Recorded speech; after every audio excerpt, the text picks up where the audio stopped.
Hi hello ಉಪವಾಸ ಇದ್ದಾಗ ಅಥವಾ ಈವ್ನಿಂಗ್ ಸ್ನ್ಯಾಕ್ಸ್ಗೆ ಏನಾದ್ರು ತಿನ್ಬೇಕು ಅನ್ನಿಸ್ದಾಗ ಈ ಹೆಲ್ತಿ ಆದಂತಹ ಸ್ನ್ಯಾಕ್ಸ್ನ ಟ್ರೈ ಮಾಡಿ. ಸಖತ್ ಟೇಸ್ಟಿಯಾಗಿರುತ್ತೆ ಹಾಗೂ ಕ್ರಿಸ್ಪಿಯಾಗಿರುತ್ತೆ. ಮಾಡ್ಕೊಂಡು ತಿಂದ್ರೆ ಮತ್ತೆ ಮತ್ತೆ ಮಾಡ್ಕೊಂಡು ತಿಂತೀರಾ, ಅಷ್ಟು ರುಚಿಯಾಗಿರುತ್ತೆ. ಬನ್ನಿ ನೋಡೋಣ ಹೇಗೆ ಮಾಡಬೇಕು ಏನು ಅಂತ. ಮೊದಲಿಗೆ ಒಂದು ಕಡಾಯಿಯಲ್ಲಿ 1 ಸ್ಪೂನಷ್ಟು ಎಣ್ಣೆಯನ್ನು ಹಾಕಿ 1 ಸ್ಪೂನಷ್ಟು ಹಸಿಮೆಣಸಿನ್ಕಾಯಿನ ಈ ರೀತಿ ಕಟ್ ಮಾಡಿಕೊಂಡು ಚೆನ್ನಾಗಿ ಫ್ರೈ ಮಾಡ್ಕೊಳ್ಳಿ. ನಂತರ ಇದಕ್ಕೆ ಒಂದು ಅರ್ಧ ಸ್ಪೂನಷ್ಟು ಶುಂಠಿ ಬೆಳ್ಳುಳ್ಳಿ ಪೇಸ್ಟ್ ಅನ್ನ ಹಾಕೊಂಡು ಇದನ್ನು ಫ್ರೈ ಮಾಡ್ಕೊಳ್ಳಿ. ಉಪವಾಸ ಇದ್ರೆ ಸ್ಕಿಪ್ ಮಾಡ್ಕೊಳ್ಳಿ ಶುಂಠಿ ಬೆಳ್ಳುಳ್ಳಿ ಪೇಸ್ಟ್ ಅನ್ನ. ನಂತರ ಇದಕ್ಕೆ 1 ಕಪ್ನಷ್ಟು ನೀರನ್ನ ಆಡ್ ಮಾಡಿಕೊಂಡು ಇದಕ್ಕೆ 1 ಸ್ಪೂನಷ್ಟು ಮಿಕ್ಸ್ ಆಪ್ಸ್ ಅನ್ನ ಹಾಕೋಬೇಕಾಗುತ್ತೆ, ಒರಿಗೆ ಅನ್ನೋದು. ನಂತರ ಇದಕ್ಕೆ ಒಂದು ಅರ್ಧ ಸ್ಪೂನಷ್ಟು ಉಪ್ಪನ್ನ ಸೇರಿಸ್ಕೊಳ್ಳಿ. ಈಗ ಎಲ್ಲವನ್ನು ಒಮ್ಮೆ ಚೆನ್ನಾಗಿ ಮಿಕ್ಸ್ ಮಾಡಿಕೊಂಡು ಇದಕ್ಕೆ 3/4 ಕಪ್ನಷ್ಟು ಚಿರೋಟಿ ರವೆಯನ್ನ ಆಡ್ ಮಾಡ್ಕೋಬೇಕಾಗುತ್ತೆ. ಚಿರೋಟಿ ರವೆಯನ್ನ ಆಡ್ ಮಾಡಿಕೊಂಡು ಇದನ್ನ ಚೆನ್ನಾಗಿ ಸ್ಪೂನಿನ ಸಹಾಯದಿಂದ ಮಿಕ್ಸ್ ಮಾಡ್ಕೋಬೇಕಾಗುತ್ತೆ. ಸ್ವಲ್ಪನೂ ಸಹ ಗಂಟಿಲ್ಬಾರ್ದು, ಆ ರೀತಿಯಾಗಿ. ಆದಷ್ಟು ಉರಿಯನ್ನ ಲೋ ಫ್ಲೇಮ್ ನಲ್ಲಿ ಇಟ್ಕೊಂಡು ಚೆನ್ನಾಗಿ ಮಿಕ್ಸ್ ಮಾಡ್ಕೊಳ್ಳಿ, ಸ್ವಲ್ಪನೂ ಗಂಟಿರ್ಬಾರ್ದು. ನೋಡಿ, ಈ ರೀತಿಯಾಗಿ ಇದು ಗಟ್ಟಿ ಆಗ್ತಾ ಬರುತ್ತೆ. ಇದನ್ನು ಚೆನ್ನಾಗಿ ಮಿಕ್ಸ್ ಮಾಡ್ಕೋಬೇಕಾಗುತ್ತೆ. ಈಗ ಇದು ಚೆನ್ನಾಗಿ ಮಿಕ್ಸ್ ಆದ್ಮೇಲೆ ಸ್ಟವ್ ಅನ್ನ ಆಫ್ ಮಾಡಿಕೊಂಡು ಈಗ ಇದನ್ನ ತಣ್ಣಗಾಗಕ್ಕೆ ಬಿಡಬೇಕಾಗುತ್ತೆ. ನೋಡಿ, ಈ ತರ ಪೂರ್ತಿಯಾಗಿ ಗಟ್ಟಿಯಾಗಿ ಪ್ಯಾನ್ ಬಿಡುತ್ತಲ್ಲ, ಆಗ ಸ್ಟವ್ ಅನ್ನ ಆಫ್ ಮಾಡ್ಕೊಳ್ಳಿ. ಇದಕ್ಕೆ ಈಗಾಗಲೇ ನಾನು ಬೇಯಿಸಿಟ್ಕೊಂಡಿರುವಂತಹ ಆಲೂಗಡ್ಡೆಯನ್ನ ತಗೊಂಡಿದ್ದೀನಿ. ಒಂದು 4 ಚಿಕ್ಕ ಆಲೂಗಡ್ಡೆಯನ್ನ ಈ ರೀತಿಯಾಗಿ ಸ್ಮ್ಯಾಶ್ ಮಾಡಿ ಇಟ್ಕೊಂಡಿದ್ದೀನಿ. ಈಗಾಗಲೇ ಮಾಡಿಟ್ಕೊಂಡಿರುವಂತಹ ರವೆ ಮಿಶ್ರಣ ಏನಾಗಿರುತ್ತೆ, ತಣ್ಣಗಾದ್ಮೇಲೆ ಇದಕ್ಕೆ ಆಲೂಗಡ್ಡೆಯನ್ನ ಸೇರಿಸ್ಕೊಂಡು ಕೈಯಿಂದ ಚೆನ್ನಾಗಿ ಮಿಕ್ಸ್ ಮಾಡ್ಕೋಬೇಕಾಗುತ್ತೆ. ನಂತರ ಇದಕ್ಕೆ 1.5 ಸ್ಪೂನಷ್ಟು ಕಾರ್ನ್ ಫ್ಲೋರ್ ಅನ್ನ ಆಡ್ ಮಾಡ್ಕೊಳ್ಳಿ, ಬೈಂಡಿಂಗ್ ಮತ್ತೆ ಕ್ರಿಸ್ಪಿನೆಸ್ಗೋಸ್ಕರ. ಈಗ ಕಾರ್ನ್ ಫ್ಲೋರ್ ಅನ್ನ ಹಾಕಿ ಒಮ್ಮೆ ಚೆನ್ನಾಗಿ ಕೈಯಿಂದ ಮಿಕ್ಸ್ ಮಾಡ್ಕೋಬೇಕಾಗುತ್ತೆ. ಎಷ್ಟು ಚೆನ್ನಾಗಿ ನಾದಿ ನೀವು ಮಿಕ್ಸ್ ಮಾಡ್ತೀರಾ ಅಷ್ಟು ಚೆನ್ನಾಗಿ, ಅಷ್ಟು ಕ್ರಿಸ್ಪಿಯಾಗಿ ಬರುತ್ತೆ ಇದು. ನೋಡಿ, ನಾನು ತೋರಿಸ್ತಿರುವಂತಹ ರೀತಿಯಲ್ಲಿ ಚೆನ್ನಾಗಿ ಕೈಯಿಂದ ನಾದ್ಕೋಬೇಕಾಗುತ್ತೆ.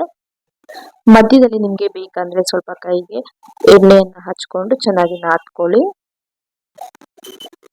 ನೋಡಿ, ಈ ರೀತಿಯಾಗಿ ಪರ್ಫೆಕ್ಟ್ ಆಗಿ ಬರಬೇಕಾಗುತ್ತೆ ಇದು. ನೋಡಿ, ಈಗ ನಾನು ತೋರಿಸ್ತಾ ಇದ್ದೀನಿ ಯಾವ ರೀತಿಯಾಗಿರ್ಬೇಕು ಉಂಡೆ ಅಂತ. ಈ ರೀತಿಯಾಗಿ ಕಟ್ ಮಾಡ್ಕೊಂಡ್ರೆ ಈ ರೀತಿಯಾಗಿ ಪರ್ಫೆಕ್ಟ್ ಆಗಿ 2 ಭಾಗ ಆಗ್ಬೇಕು. ನಂತರ ಅದರಿಂದ ಈ ರೀತಿಯಾಗಿ ಚಿಕ್ಕ ಚಿಕ್ಕ ಉಂಡೆಗಳನ್ನ ಮಾಡ್ಕೊಳ್ಳಿ. ನಿಮ್ಗೆ ಬೇಕಾದ್ರೆ ಇನ್ನು ಸ್ವಲ್ಪ ದೊಡ್ಡ ಸೈಜಲ್ಲೂ ಸಹ ಉಂಡೆಗಳನ್ನ ಮಾಡ್ಕೋಬಹುದು, ಇಲ್ಲ ಇನ್ನು ಚಿಕ್ಕ ಸೈಜಲ್ಲೂ ಸಹ ಮಾಡ್ಕೋಬಹುದು.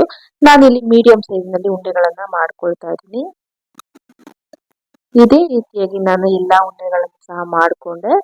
ನಂತರ ಇದಕ್ಕೆ 1 ಸ್ಪೂನಷ್ಟು ಕಾರ್ನ್ ಫ್ಲೋರ್ ಅನ್ನ ಆಡ್ ಮಾಡಿಕೊಂಡು ಎಲ್ಲ ಉಂಡೆಗಳೊಟ್ಟಿಗೆ ಚೆನ್ನಾಗಿ ಮಿಕ್ಸ್ ಮಾಡ್ಕೊಳ್ತಾ ಇದ್ದೀನಿ.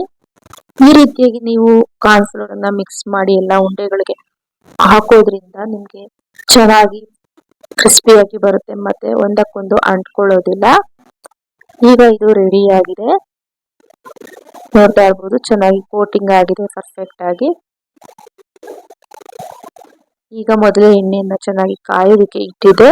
ಎಣ್ಣೆ ಚೆನ್ನಾಗಿ ಕಾದ ನಂತರ ಒಂದೊಂದೇ ಉಂಡೆಗಳನ್ನ ಈ ರೀತಿಯಾಗಿ ಹಾಕೊಂಡು ಇದನ್ನ 2 ಸೈಡ್ ಗೋಲ್ಡನ್ ಬ್ರೌನ್ ಬರಬೇಕು, ಅಲ್ಲಿವರೆಗೂ ನಾವು ಫ್ರೈ ಮಾಡ್ಕೋಬೇಕಾಗುತ್ತೆ.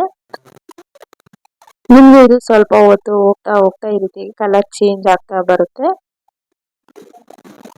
ಖಂಡಿತವಾಗಿ ಒಂದ್ಸತಿ ಟ್ರೈ ಮಾಡಿದ್ರೆ ಮತ್ತೆ ಮತ್ತೆ ನೀವೇ ಮಾಡ್ಕೊಂಡು ತಿಂತೀರಾ, ಅಷ್ಟು ಈಸಿಯಾಗಿ ಮನೇಲಿರುವ ಪದಾರ್ಥಗಳನ್ನ ಯೂಸ್ ಮಾಡ್ಕೊಂಡು ಮಾಡೋದು. ನೋಡಿ, ಈ ರೀತಿಯಾಗಿ ಪೂರ್ತಿ ಕಲರ್ ಚೇಂಜ್ ಆಗ್ಬೇಕು. ಈಗ ಇದು ಪರ್ಫೆಕ್ಟ್ ಆಗಿ ರೆಡಿ ಆಗಿದೆ. ಈಗ ಇದನ್ನ ಹೊರಗಡೆ ತೆಗೆದಿಟ್ಕೊಬಿಡೋಣ. ಇದೇ ರೀತಿಯಾಗಿ ನಾನು ಎಲ್ಲಾ ಉಂಡೆಗಳನ್ನು ಫ್ರೈ ಮಾಡಿ ಇಟ್ಕೊಂಡಿದ್ದೀನಿ. ಮಾಡ್ತಾ ಮಾಡ್ತಾನೆ ನಿಮ್ಗೆ ಅರ್ಧ ಖಾಲಿ ಆಗ್ಬಿಡುತ್ತೆ, ಅಷ್ಟು ಚೆನ್ನಾಗಿರುತ್ತೆ. ನಂತರ ಇದಕ್ಕೆ ಒಂದು ಪೆರಿ ಪೆರಿ ಮಸಾಲಾ ಪೌಡರ್ ಅಥವಾ ಮ್ಯಾಗಿ ಮಸಾಲಾ ಪೌಡರ್ ಅನ್ನ ಹಾಕೋಬೇಕಾಗುತ್ತೆ. ಈಗ ಈ ಪೌಡರ್ ಅನ್ನ ಹಾಕಿ ಒಮ್ಮೆ ಚೆನ್ನಾಗಿ ಮಿಕ್ಸ್ ಮಾಡ್ಕೊಳ್ಳಿ ಬಿಸಿ ಇದ್ದಾಗ್ಲೇನೆ. ತುಂಬಾ ಕ್ರಿಸ್ಪಿಯಾಗಿ ಒಳಗಡೆ ತುಂಬಾ ಸಾಫ್ಟ್ ಆಗಿರುತ್ತೆ. ತಿಂತಾ ಇದ್ರೆ ತಿಂತಾನೆ ಇರ್ತೀರಾ, ಅಷ್ಟು ರುಚಿಯಾಗಿರುತ್ತೆ. ಈಗ ಇದನ್ನ ಒಂದು ಬೌಲ್ಗೆ ಹಾಕಿ ಟ್ರಾನ್ಸ್ಫರ್ ಮಾಡೋಣ, ಮತ್ತೆ ಇದನ್ನ ಸರ್ವ್ ಮಾಡೋಣ ಹೇಗಿದೆ ಏನು ಅಂತ. ನೋಡಿ, ಎಲ್ಲ ಉಂಡೆಗಳು ಸಹ ಎಷ್ಟು ಚೆನ್ನಾಗಾಗಿದೆ ಅಂತ. ನಿಂಗೆ ಈ ರೀತಿಯಾಗಿ ಬೆರಳಲ್ಲಿ ಅಂದ್ರೆ ಅಷ್ಟು ಚೆನ್ನಾಗಿ ಕಟ್ ಆಗುತ್ತೆ ಮತ್ತೆ ಅಷ್ಟು ಕ್ರಿಸ್ಪಿಯಾಗಿ ಸೌಂಡ್ ಬರುತ್ತೆ. ಮೊದಲೇ ಹೇಳಿದಾಗಲೇ ಹೊರಗಡೆಯಿಂದ ತುಂಬಾ ಕ್ರಿಸ್ಪಿಯಾಗಿ ಒಳಗಡೆ ತುಂಬಾ ಸಾಫ್ಟ್ ಆಗಿರುತ್ತೆ. ಖಂಡಿತವಾಗಿ ಈ ರೆಸಿಪಿ ಇಷ್ಟ ಆಗಿದ್ರೆ ನೀವು ಸಹ ಟ್ರೈ ಮಾಡಿ ಹೇಗ್ ಬಂತು ಅಂತ ನನಗೆ ಕಮೆಂಟ್ ಮೂಲಕ ತಿಳಿಸಿ. ಹೀಗೆ ಸಪೋರ್ಟ್ ಮಾಡಿ. Thank you so much. Bye.